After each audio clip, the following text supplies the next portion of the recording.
when you're getting old. Sat by the fireside, pondering on.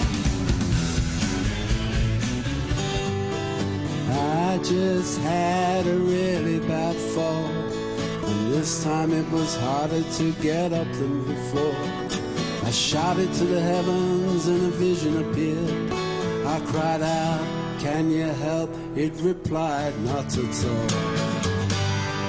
After the fall is over, Shangri-La, Shangri-La, Shangri-La.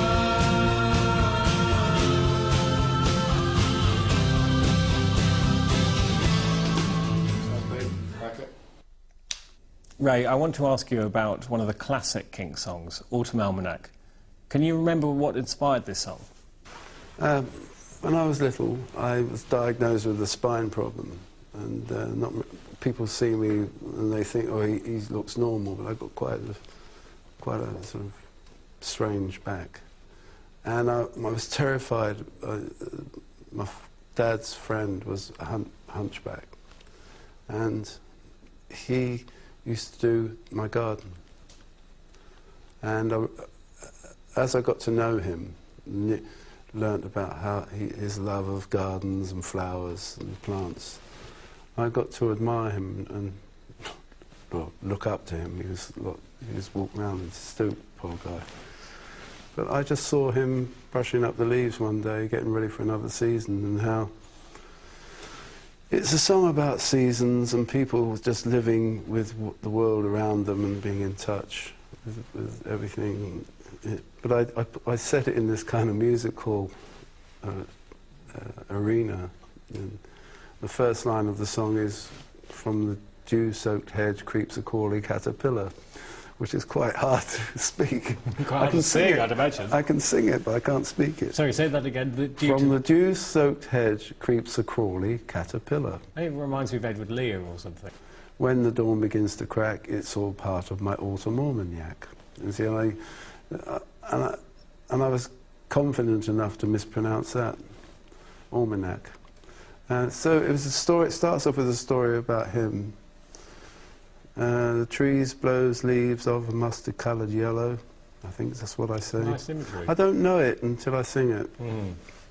Then in the middle, what I did then, if you play, I guess a lot of people are experimenting it, but the middle of the song, "This is my street, I'm never going to leave here," is part of the earlier song played backwards. Oh, is it? Yeah. It's the verse of the song, reverse tape. And I was really into all that. And when we made the recording, I got a mellotron, which was this fantastic instrument that's kind of coming back into fashion, actually. It's tape simulated flute sounds and brass sounds. And I put the mellotron on the record to give a reverse tape feel. So I had a lot of fun writing that song.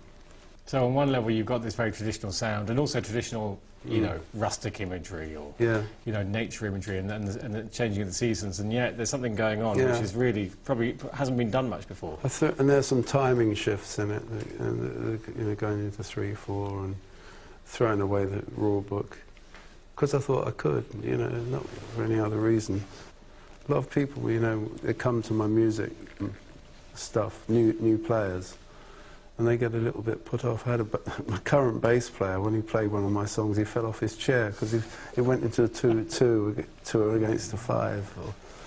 And, so these are hard songs to play because they're not hard songs to listen to. You know, they don't sound like, say, for example, elements of jazz, which require a certain amount of dedication. They're easy songs to listen to. They're easy, but complicated. Okay, there's complicated, complexities within the structures.